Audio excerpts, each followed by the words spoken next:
Wet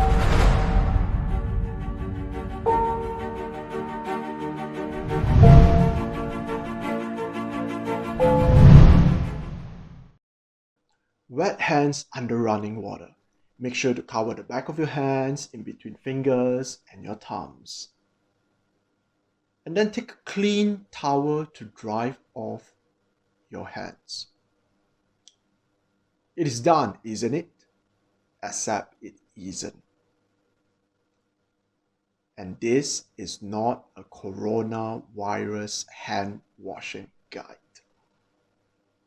I was 7, my friends. I was 7, and have been trapped in the washroom for the past 15 minutes. Boy, what are you doing in there? Washing my hands, just a moment.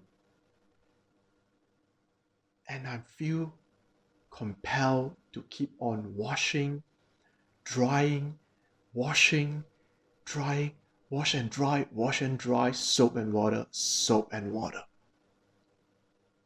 I feel if I ever stop, something bad would happen. Like the spell of bad luck will fall upon me, or my family, or I might one day cross a road and get knocked over by the car. I have no idea if I can stop washing my hands. And I'm even more unsure when I can get out of the washroom. I have what you would call OCD, Obsessive Compulsive Disorder. Imagine having obsessive, intrusive thoughts that act like a bully in your head that force you to do things that you otherwise wouldn't. And this compels you to perform the act if you want to feel less anxious and less fearful. This has been my situation for over 20 years before I even know its name. I felt confused, ashamed, and most upon all furious. So furious that the water tap I have broken a few. You turn on, you turn off, and you've just broken that, right? Back then, I can't control my mind. My mind controlled me. And it took me ages to get ready. I have to open the drawer, I have to close the drawer. Have I locked my car? Have I not locked my car? Walk by the edges, right foot, left foot, right foot, left foot. Oh, an intrusive thought came in. And I have to keep on inspecting my thoughts. Is this a thought that I want? No, then what is it that I want? I have to keep on performing acts like this. And if you are in a hurry, waste even more time. And when you want to feel a little bit peace, it paralyzes you. My mom would say, just control yourself, Hugo. My friends would say, you're so weird. What are you even doing? For the first 13 years or so, no one educated me on my condition. My parents didn't know about OCD. My teachers feel that certain people are just neat freaks. The school syllabus has nothing on anxiety, depression, suicide, or mental illness in general. I wonder, why is there a physical education subject, but there is none on mental and emotional health? And that's why I make this a mission for my life. I work on it. I advocate for it. And I coordinate efforts for mental wellness. Because as I struggle with my condition, it helps me to empathize with a lot of people that are having the same issues. The hunger for this solution and the curiosity, why is it that some people feel that this is a non-issue? They can even joke about this in Instagram captions. Why? And I realize the biggest challenge as I've worked with youth with autism, as we conducted empathy circles across multiple countries in Southeast Asia, we realized the biggest barrier is the stigma. You see, my friends, You might be asking, Hugo, if something is good, why is it not more readily embraced? The reason is very simple. How many of you who are listening to this have ever heard someone tell you, big girls don't cry? If you're a man, if you cry, you're weak. You go for therapy, those are only for those psychotic people. This is the stigma we are facing since we are young. If you have a problem, people will tell you, think positive, Hugo. Just think positive. Just imagine that. Just be strong. Think positive. You are angry? Just calm down, Susan. Just calm down. When in the history of the world, when we utter the two words calm down, has a person ever calmed down? But this just shows the ignorance of our general population on how to support someone with mental health challenges. And the stigma surrounding mental health is so strong that 2 years ago in a mental health association meeting, when the professionals gather thinking of a name to name their organization, of course the phrase mental health would pop up, isn't it so? And most of them agree we shouldn't put the phrase mental health in the name of the association because the general public associate mental health with crazy people. Just think about this. So why, Hugo, is this stigma so prevalent in our communities? The reason is because of the gap. The gap exists because the state where we are now, the state of current mental health literacy, and our desired destination where everyone is aware, celebrated, and have access to healthcare, there is this gap. And in my experience, there are three reasons for this gap. Number one, the lack or absence of mental health literacy in schools and workplace. Number two, conversations surrounding mental health are not being normalized. They are still a taboo. Number three, there is a lack of a coordinated effort between stakeholders for the mental health agenda. If we look at this national survey, right, National Health and Mobility Survey, around 424,000 of our adolescents and children are suffering from mental illness. Just think about this. Suicide ideation has rose from 7.9% to 10%. 1 in 5 suffer from depression. 2 in 5 suffer from anxiety. 1 in 10 are feeling stress. And 1 in 6 is a victim of bullying. This is what plaguing our youth and adolescents. You might assume if it is so serious, people would pay attention, right? But just think about this, right? Numbers don't lie. Locally, there are 10,000 schools, right? About 3,500 secondary, 6,500 primary schools. And out of all of these schools, there is only one counselor assigned for every 500 students. And 90% of the counselors are untrained.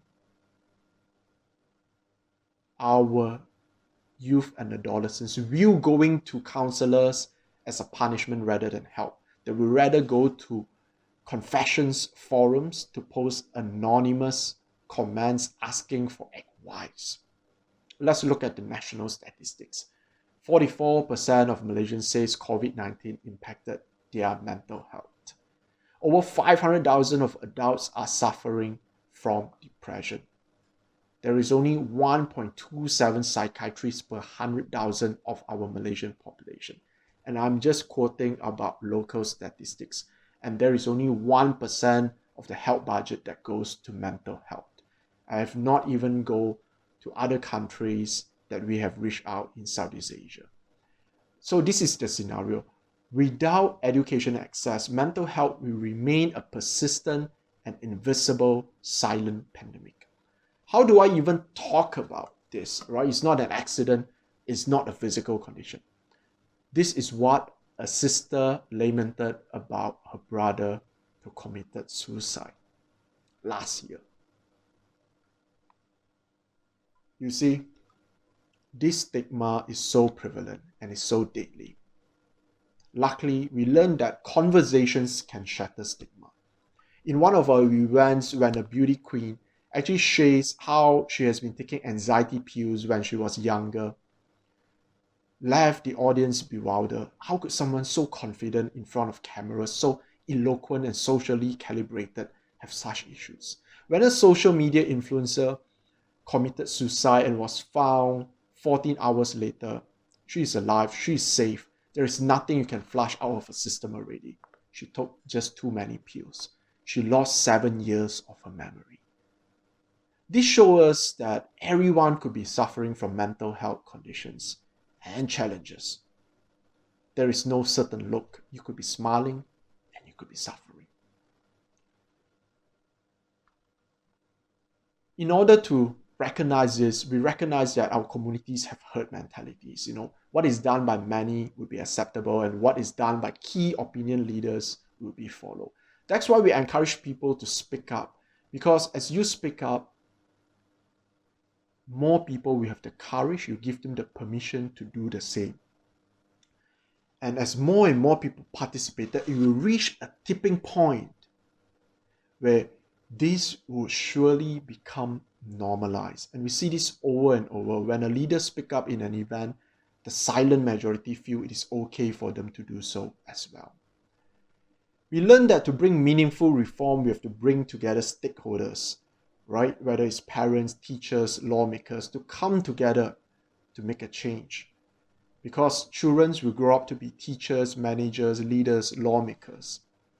And as recent as this, there is a 38-year-old disabled man that was sentenced to 6 months in prison because he attempted suicide by hanging himself with a nylon rope on December 2019. This is the kind of world we live in, ladies and gentlemen.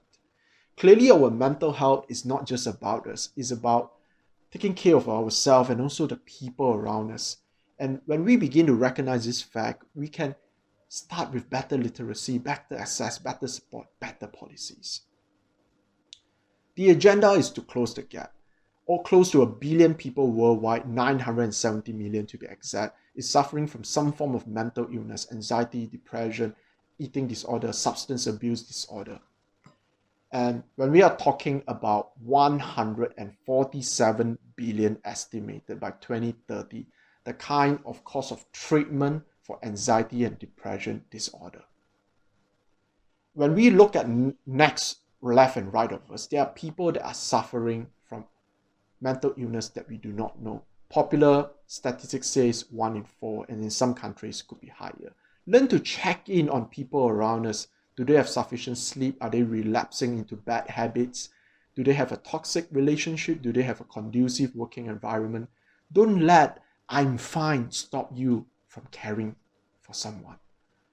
Increase our mental health literacy, get certification, get training, get into mental health first aid programs, suicide first aid program, learn, upgrade ourselves. Do you know what's the difference between a psychologist and a psychiatrist? What type of therapies are available? Have you done your assessments recently? What are the best practices? Do you keep a journal for your thoughts? Do you know how to love yourself? Self-care is a skill set, and as with all skill set, it takes training and continuous education. Thirdly, be an advocate for mental health. If you're an employer, give your employees an access to counselors, to websites for resources. If you're a parent, learn to communicate with your children. If you are a lawmaker, petition and push for the decriminalization of suicide. Everyone has influence and everyone can be an advocate. Right? Let someone take a mental health leave, give them the resources, give them the help, invest in your people, have peer support groups. Lastly, as you join me in this long journey, I recall someone telling me that she is of a different sexual orientation and she feels that she cannot bear to take the risks to tell her loved one because she feels there's a possibility she might even lose the very people she cares about. We can turn this around, ladies and gentlemen. And I learned this about 15 to 16 years ago when I was in Japan. I was in a student exchange mission in Japan. And when I was based in the Kanagawa Prefecture, Japan, we took a trip to Tokyo. And one of the most beautiful things is learning about the art of Kimsugi, the art of repairing broken pottery with gold, silver, or platinum. And what is so special about this art form is that this 400-year-old art form, it is transformed something that is broken into something that is more rare and more valuable than before. It just reminds us as humans beings, we all have our failings, our mistakes, our mental illness, different severity levels, and we all need help. And it's okay to heal from it. It's okay to learn to educate ourselves, learn to support one another, because together we can get through this. Together, sharing, being vulnerable, being courageous, and being proactive, we can change the landscape for mental health. And remember, you are not broken. You are not alone. Whatever challenges you are facing right now, just like the art of Kimsugi, the broken pottery layered with gold, you too have been transformed into something that's more resilient, someone who is more beautiful and bold. Ladies and gentlemen, I'm Hugo Tan, and it is okay to not be okay. Thank you.